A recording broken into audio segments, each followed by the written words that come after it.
Chairman of Salus Life Care Private Limited, to please come on the panel discussion, please. Mr. Keval Handa, please. May I also call Mr. Ashok Jain, who is the Executive Director of Microlabs Limited. This is the man who transformed, who transformed the pharma industry in his two stints, one first at Unichem and then at Ranbaxy. He has been instrumental in devising strategies that brought lot of innovations to the industry. And Mr. Jain is a widely acknowledged speaker, and he has contributed tremendously to the industry. I don't think Ms. Nidhi Saxena is there. Is Nidhi out there? It's not there, right? You're there? Okay, right. So Nidhi is a very strong advocate of this clinical. Can you please come on the right? Yeah, please come. Mr. Keval Handa, please. Nidhi, please. Please have a seat. Nidhi is the one, who is there in the CRS industry and is making waves in terms of the data bank and everything. And Mr. Ashok Jain, please. Yeah. Well, I will not hesitate to call Dr. Mukesh Hariawala on the dais because he's the one who mesmerized the audience here for his billion-dollar medical tourism industry. The healthcare economist and top cardiac surgeon, Dr. Mukesh Hariawala. Can you have on the stage, please? Next in line is Agnello Rajesh, who is the chairman and managing director of St. Angelos Computers Limited. Besides having this computer education for the masses, Rajesh is also a great social reformer, and he has devised innovative techniques for the healthcare and the pharmaceutical industry. So I think he will contribute a lot when it comes to the healthcare debate. The healthcare debate, I have named it as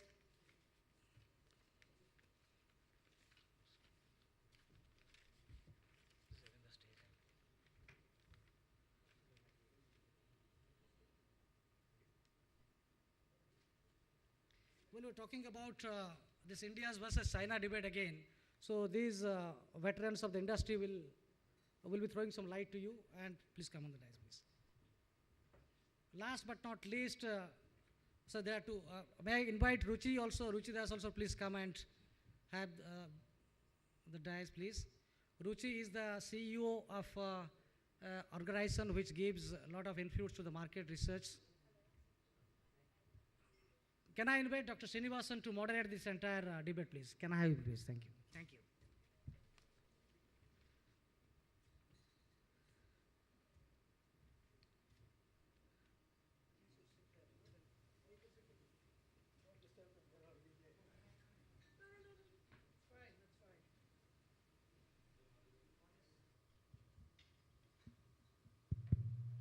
Well, ladies and gentlemen, can you all see me?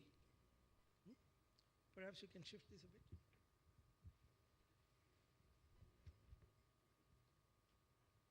Hope it's better. Well, the distinguished galaxy of experts here has already been introduced to you.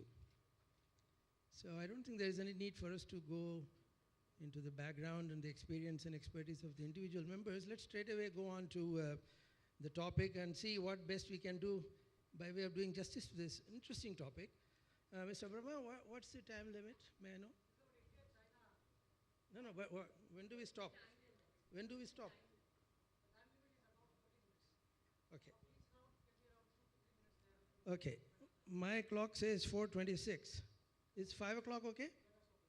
5 o'clock okay, ladies and gentlemen? Okay.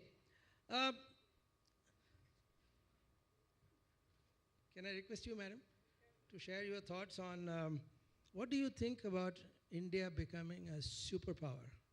And let me preface my question with my ignorance as to what exactly one means by a superpower. Just now we heard that it's not only your army strength, it's not the number of missiles you have, it's not the number of nuclear reactors you have, it's your balance sheet.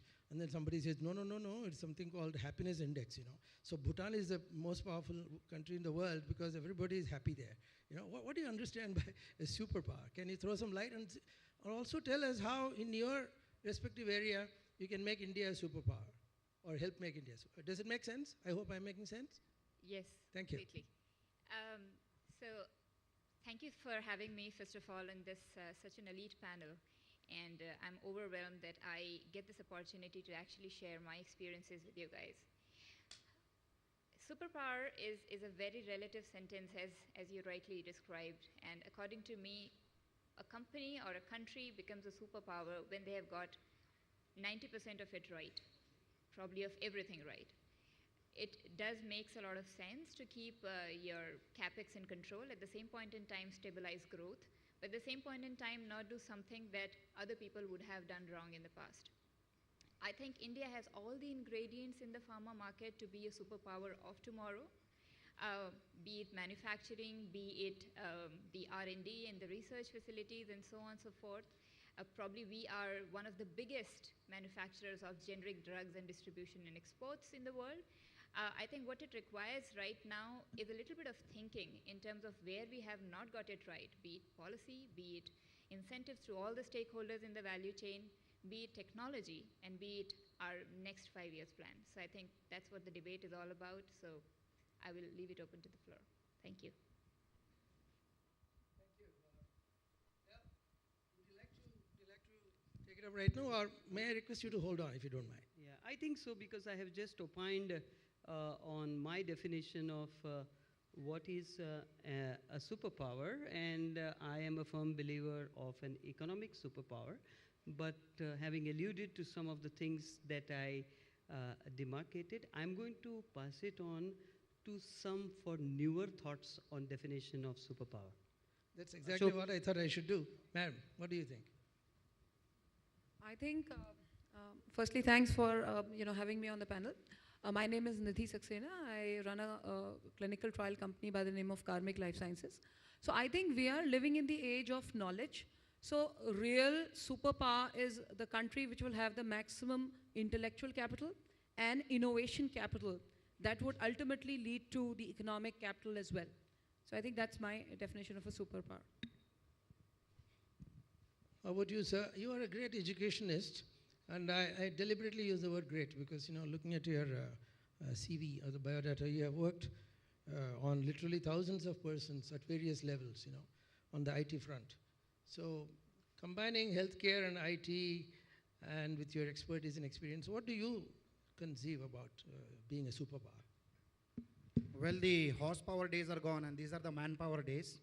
So we definitely would like to stress on the angle of the quality of the manpower. Quality of the manpower in terms of educated manpower, and quality of manpower in terms of healthy manpower. Like the previous charismatic speaker already said that India is going to be the youngest country in the world, which is a great fact. And population which was considered as a weak point of this country has today become the biggest strength. 1/6 of the world's population are Indians. The whole world is looking towards India as a land of opportunities. Whatever challenges we face from China, that's fine. There will be a race between India and China for sure. But we have a very leading edge when we talk about the convenience of the language spoken all across the world. We used to always hear that the China is planning to learn English to compete with countries like India. But recently I've also come to know that a lot of countries in the world have started learning Chinese. So that itself also is a threat to the growth perspective of India. But we stand a very, very fair chance.